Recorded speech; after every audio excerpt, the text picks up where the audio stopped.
बहुत पुरानी बात है। सीतापुर गांव में एक सोना नाम की लड़की रहती थी। वो बहुत ही सुंदर थी। इतनी सुंदर होने के बावजूद भी उसकी शादी नहीं हो पाई थी। उसकी शादी न होने की वजह से सोना के माँ बाप बेहद परेशान रहते थे। सोना के माँ बाप को जो कोई भी उपाय बताता वे सभी उपाय करते, पर तब भी सोना की शादी नहीं हो पा रही थी। एक दिन की बात है, गांव की एक औरत जिसका नाम रामकली था, वो सोना के घर आती है। सोना की माँ, अरे सोना की माँ, अरे अम्मा आप आज यहाँ कैसे? सब ठीक तो है? हाँ हाँ सब ठीक है, तू अपनी बता। सोना बिटिया की शादी की कहीं बात बनी? अरे कहाँ अम्मा, कहीं बात नहीं। तू चिंता मत कर, सोना की शादी जल्दी ही हो जाएगी और अच्छा रिश्ता भी मिलेगा। रामकली की ये बात सुनकर सोना की माँ की आंखों से आंसू निकल आते हैं। सोना की माँ, गांव के किनारे जो मंदिर है उसमें एक पुजारी जी रहते हैं। वो बहुत ही विद्वान हैं। उनके पास हर परेशानी का हल है। तू उनके पास जा, वो तुझे जरूर कोई ना कोई उपाय बताएंगे। सच्ची में अम्मा जी? फिर तो मैं पुजारी जी के पास कल ही चली जाऊंगी। और अगली सुबह सोना की माँ गांव के किनारे वाले मंदिर पहुंच जाती है और मंदिर के पुजारी जी से मिलती है। सोना की माँ पुजारी जी को बताती है कि सोना की शादी नहीं हो पा रही है और कहती है, पुजारी जी कोई उपाय बताओ। सोना की कुंडली में मांगलिक दोष है, जिसके कारण सोना की शादी में रुकावट आ रही है। दोष? कैसा दोष? दोष ऐसा है कि अगर सोना की शादी हो भी गई तो उसका पति शादी के अगले दिन ही मर जाएगा। पुजारी जी कोई तो उपाय होगा इस दोष को दूर करने का। उपाय तो है। पुजारी जी बताइए, जो भी उपाय होगा हम सब उपाय करेंगे। तो सुनो, उपाय ये है, तुम्हें पहले सोना की शादी एक पेड़ से करनी पड़ेगी। जो उसकी शादी होने में रुकावट आ रही है वो दूर हो जाएगी। और अगले दिन सोना के माँ पिताजी जंगल में एक पेड़ की तलाश में जाते हैं जिससे कि वो सोना की शादी कर सके। सोना की माँ, समझ में नहीं आ रहा, सोना की शादी किस पेड़ से करें? देखो ये पेड़ कितना बड़ा है, सोना की शादी इसी पेड़ से कर देते हैं। सोना के पिताजी पेड़ देखकर, हाँ, ये पेड़ ठीक है, इसी से सोना की शादी कर देते हैं। कल ही सोना की शादी इसी पेड़ से आकर कर देंगे। और अगले दिन सोना के माँ पिताजी सोना को दुल्हन की तरह तैयार करके पेड़ के पास ले जाते हैं। जिस पेड़ से सोना की शादी होने वाली थी, उस पेड़ पर एक भूत का निवास था। सोना और सोना के माँ पिताजी इस बात से अनजान थे कि इस पेड़ पर एक भूत रहता है। अरे वाह, कितनी सुंदर दुल्हन है, मैं तो इसी से शादी करूंगा। सोना जिस पेड़ के साथ फेरे ले रही होती है तो भूत भी सोना के साथ साथ फेरे ले रहा होता है। तभी सोना को महसूस होता है कि कोई उसके साथ साथ फेरे ले रहा है। सोना बार बार पीछे मुड़कर देखती है पर कोई नहीं होता। फिर सोना को लगता है जैसे कोई उसकी मांग भर रहा है। सोना की मांग भूत भर रहा होता है और इस तरह सोना की शादी पेड़ से नहीं बल्कि एक भूत से हो जाती है। जो शादी की रस्म एक पति निभाता है वो रस्में सोना के साथ साथ भूत निभाता है। इस तरह सोना की शादी एक भूत से हो जाती है जिसका पता सोना और सोना के माँ पिताजी को भी नहीं चलता और भूत सोना के साथ साथ रहने लगता है। रात भी काफी हो जाती है और सोना के माँ पिताजी घर चले जाते हैं। घर पहुंचकर अब मैं ये शादी का जोड़ा और ये मंगलसूत्र उतार देती हूँ। सोना शादी का जोड़ा और मंगलसूत्र उतार कर रख देती है। तभी अचानक कमरे की लाइट अपने आप जलने और बंद होने लगती है। पर्दे जोर जोर से हिलने लगते हैं। खिड़की जोर जोर से खुलने बंद होने लगती है। ये सब देखकर सोना बहुत बुरी तरह डर जाती है। फिर अचानक सब ठीक हो जाता है। ये सब सोना का पति भूत कर रहा होता है। रात भी बहुत हो चुकी है और थकावट भी बहुत हो गई है और सोना सो जाती है। तभी आधी रात को 12 बजे सोना पानी पीने के लिए उठती है। वो देखती है कोई उसके पास सोया हुआ है। सोना बहुत बुरी तरह चीखती है, भूत भूत। क्या हुआ सोना?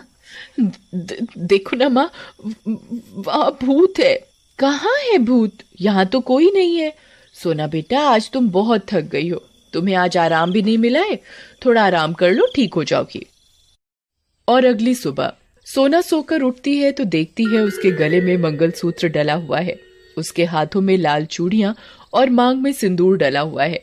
ये सब देखकर सोना हैरान हो जाती है कि ये सब कैसे हुआ, कौन कर सकता है।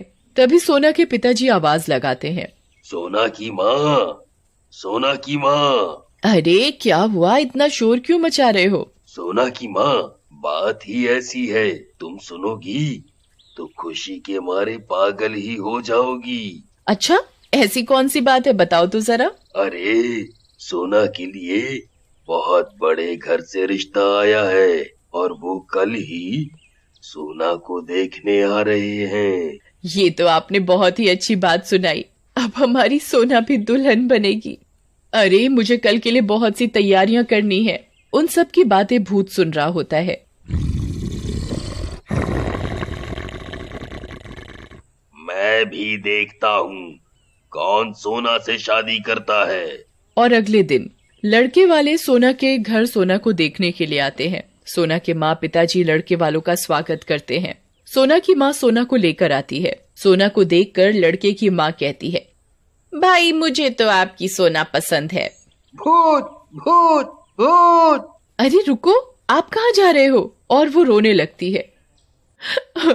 अब मेरी सोना से शादी कौन करेगा? सोना रोने लगती है।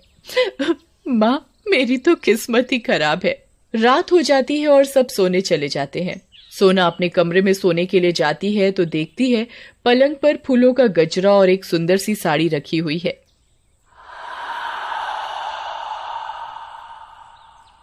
अरे ये सब किसने रखा? तभी भूत वो गजरा सोना के बालों में लगाता है। ये देखकर सोना डर जाती है। कौन है, कौन है? चिल्लाने लगती है। तभी भूत सोना के सामने आता है।